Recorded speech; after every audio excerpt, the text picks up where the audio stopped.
They say there's two things in life you can count on. One's dying, and the other's paying taxes. Now, I'm not too fond about the thought of dying, but it comes a lot more natural to me than the idea of taxes. You see, I've been paying the government ever since I earned my first dollar, and all I had to show for it was a hole in my back pocket. The way I saw it, taxes were just one big pain in the... Well, they were a pain. But Ellie Mae here doesn't ask me for taxes. And these mountains are a free man's land. And I guess that's why I came out here, to be a tax-free man.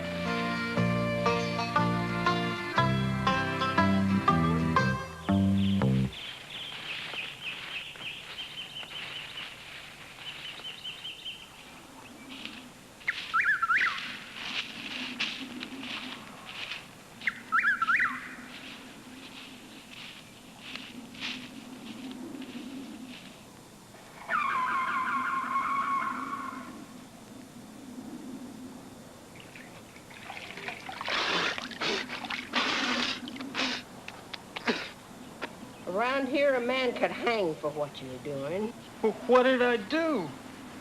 Trespassing, vagrancy, drinking without permission, and disturbing the peace, for starters. Well, please, ma'am, I'm really sorry, and I'd be glad to pay for the water. You new in these parts?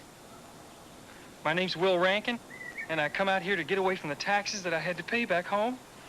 Who are you trying to kid? What's true? I figured the only way to beat them was to leave them all behind me. I just had to call it quits. So you're a quitter, huh? A tax dropout? Can't you see without taxes there wouldn't be any of the government such as we know them?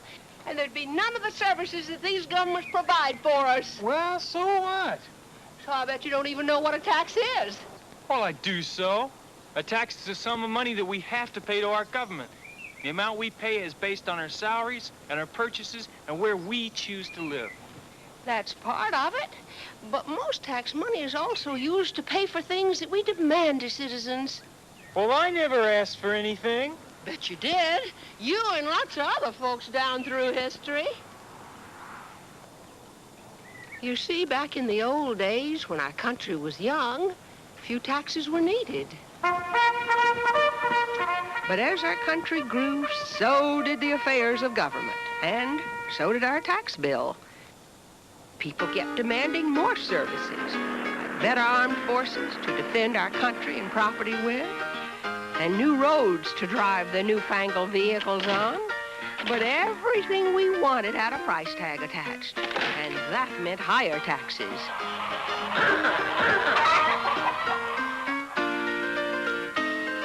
When the Depression of the early 1930s hit us, lots of people were hurt financially. Afterwards, to make sure it wouldn't happen again, they gave our government the power to set up Social Security programs and other welfare systems. But that kind of insurance didn't come cheap. So, it meant more taxes had to be levied. Well, what about the state governments? They have all kinds of taxes like sales and highway and automotive, business and income tax. What do we get for that? State governments see to things like highway construction and maintenance. State police, courts for civil and criminal cases, and the maintenance of colleges and universities for higher education. And then there's the federal government. Businesses and individuals pay over $400 billion a year to them each year in federal income taxes. Hey, that's a lot. It does a lot. A strong armed forces takes a big chunk of that national money. The rest is divided among veterans programs, welfare recipients, aid in times of emergency, and the maintenance of our national parks and forests. What's all so expensive? All these taxes and services. Couldn't we just cut out some of these things? Sure, but what would you cut? Would you eliminate the Food and Drug Administration that lets us know if antibiotics and other drugs are safe to use? Or would you cut off Social Security benefits for older folks? Or what about the people that set minimum standards of health in restaurants and other public places? You might not want any help with these services, but I sure do. Like they helped you here? Like they helped you all the way to the poorhouse? No, that was nobody's fault but our own. You see, our town used to be some beautiful place with solid, kind-hearted folks living here. Of course, sometimes they got riled up about things.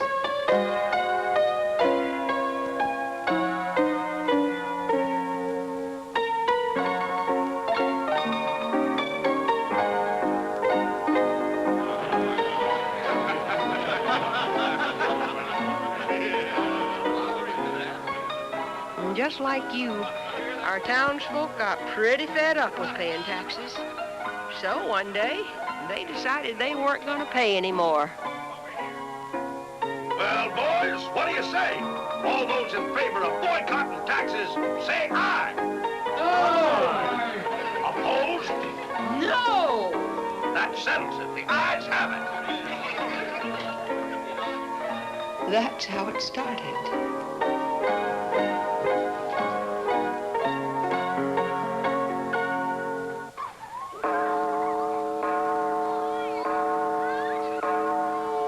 Can you imagine what would happen if there were no taxes? When local taxes disappeared, there was no money for teachers' salaries or supplies. Schools had to be closed, and the education of our youngsters was cut short.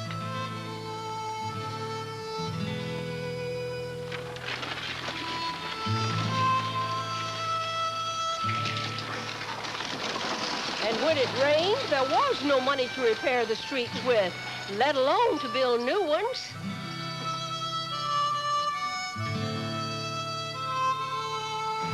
And there weren't any fair trials either, since there was no money to pay for a judge and a jury. A lot of folks got the short end of the rope because of that.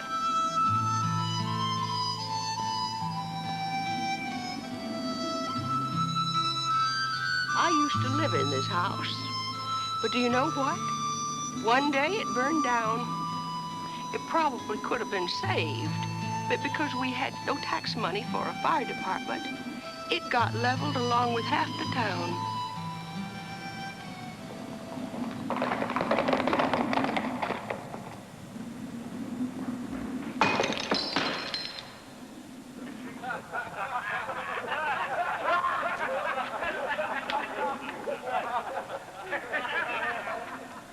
What is it? Bandits. You see, since we never paid our federal taxes, there was no national defense. So when the bandits attacked, the cavalry never came.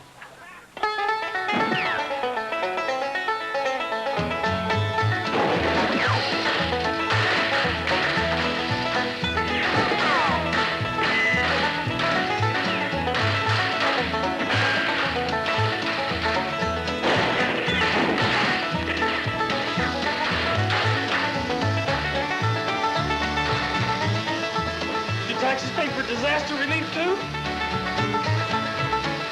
Sure.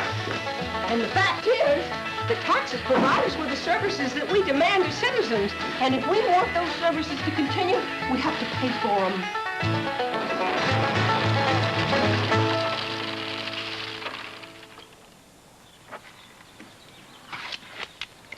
Well, I still don't trust governments. I mean, how do we know all the money they collect goes into these services? Not all of it does. Some of it's used to operate government departments and pay salaries. There is some waste. You bet there's waste. The fancy limousines and houses, and overspending by politicians. The excesses do have to be controlled. And part of that's your job.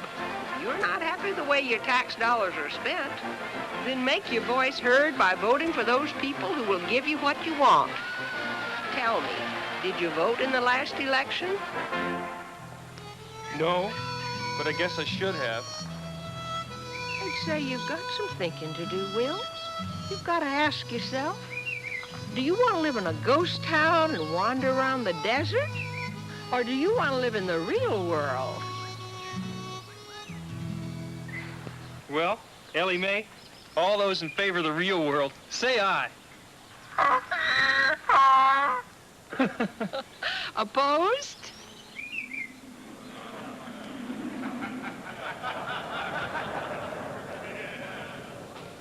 Your ghost don't count no